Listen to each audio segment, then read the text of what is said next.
अस्सलाम वालेकुम नाज़रीन, मैं हूँ इकराम 7H न्यूज़ में आपका खैर मकदम है। गांधी भवन प्रकाशम हॉल में मौलाना आज़ाद की यौम पैदाइश के मौके पर अदबी व मिज़ाहिया मुशायरे का इनेकाद अमल में आया। पेश है इस मुशायरे पर 7H की ये रिपोर्ट। मौलाना अब्दुल कलाम आज़ाद जो 11 नवंबर 1888 को मक्का मुअज़्ज़मा सऊदी अरब में पैदा हुए और हिंदुस्तान की आज़ादी में अपनी गिरां क़दर खिदमत पेश की।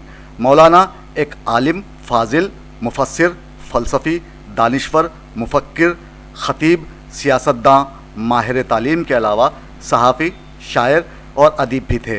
उन्होंने उर्दू नसर को लतीफ़ और दिलचस्प असलूब अता किया। फ़साहत व बलागत उनका ख़ासा था। उनके मख़सूस अंदाज़ तहरीर ने उन्हें उर्दू के बेहतरीन इंशा परदाज़ों की सफ़ में ला कर खड़ा कर दिया। उनकी तहरीरों में एक सहर सा हुआ करता था जो ख़ारी की तवज्जो को अपनी जानिब खींच लेता था। आज उनके जन्मदिन के मौके पर गांधी भवन में वाक़ प्रकाशम हॉल में अदबी और मिज़ाहिया मुशायरे का इनेकाद अमल में लाया गया, जिसमें सैकड़ों अफराद ने शिरकत की। इस तरह के प्रोग्राम्स हर साल हैदराबाद में मुनक्किद किए जाते हैं और देखा गया है कि इसमें कांग्रेस पार्टी के कायदीन पेश रहा करते हैं।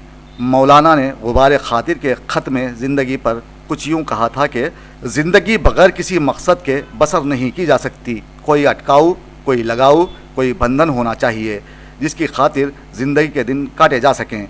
ये मकसद मुख्तलिफ़ तबक़ों के सामने मुख्तलिफ़ शक्लों में आता है। उनका ये फ़लसफ़ा सभी ने पसंद किया था। वक्त एक ऐसी किताब है जिसके औराक़ इतनी सुरात से पलट जाते हैं कि इंसान सोचता ही रह जाता है और ज़िंदगी बर्फ़ की मानंद पिघल कर सांसों की हिद्दतें छीन लेती है। एक आम इंसान अपने किरदार ही में उलझा रहता है। वो कुछ करना भी चाहे तो कभी मसाइल के भंवर उसके कदम रोक लेते हैं, तो कभी हालात जंजीर बन जाते हैं। कभी वो ख्वाहिशों का असीर होता है तो कभी उलझनों का शिकार। लेकिन इस रोए ज़मीन पर कुछ ऐसे गैर मामूली इंसान भी जन्म लेते हैं जो शदीद मुश्किलों से घिरी ज़िंदगी का साथ निभाते हुए बैक वक्त मुख्तलिफ़ किरदार बड़ी ही खुश असलूबी से अदा करके आम इंसानों को अनगिश्त बदंदा कर देते हैं। अपनी बेपनाह सलाहियतों को बरोए कार लाते हुए वो एक हमागीर शख्सियत कहलाते हैं। ऐसी ही एक शख्सियत का नाम मौलाना अबुल कलाम आज़ाद है, जिन्होंने ख़ुद को देश के लिए वक्फ़ कर दिया था। अगर हम देखेंगे उनकी ज़िंदगी की ओर, वो अपनी ज़िंदगी को कैसे ले चले थे। आजकल का जो दौर है, अगर आप देखेंगे हिंदुस्तान किस दिशा में जा रहा है, कभी गौ रक्षक, कभी लव जहाद, किस किस चीज़ पे डिमोनेटाइजेशन है, फिर GST है। ये सब चीज़ें जो है आजकल की जो भी है फितना अंगेज़ जो RSS की सोच वाले हैं, कट्टर सोच वाले हैं, जिनको आपसी भाईचारे से कोई मतलब नहीं है, जिनको ये समझ में नहीं आता कि हिंदू, मुस्लिम, सिख, ईसाई हिंदुस्तान के हैं 4 सिपाही, उनके बगैर हिंदुस्तान कुछ भी नहीं है।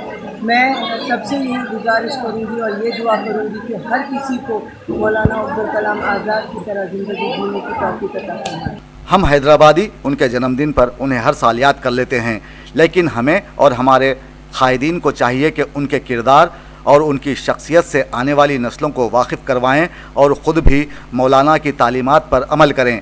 तभी हम हकीकी मानों में उनका जन्मदिन मनाने के अहल होंगे। मैं ये कहना चाहूँगी कि असर हाज़िर में मौलाना आज़ाद अब्दुल कलाम आज़ाद को अगर हम उनकी वो माहिर तालीम की हैसियत से हम उन्हें जानते हैं, अगर हम उनकी तालीमात पर गौर करें तो आज के जो तकाज़े हैं, जो हमें मुसलमानों के लिए खास तौर से माइनॉरिटीज़ के जो तकाज़े हैं, इन तकाज़ों के हिसाब से अगर हम सोचें तो सबसे अहम बात ये सामने आती है कि हमारे पास यानी माइनॉरिटीज़ के पास, मुसलमानों के पास तालीम की कमी है।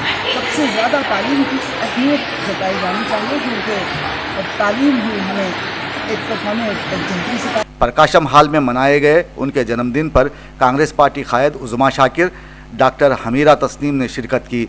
इस मुशायरे का एहतमाम तंजीम तहफ़्फ़ुज़ उर्दू की जानिब से मुनक़्क़द किया गया, जिसके सदर आरिफुद्दीन ने अवाम से खिताब करते हुए मौलाना की तर्ज़ ज़िंदगी पर रोशनी डाली।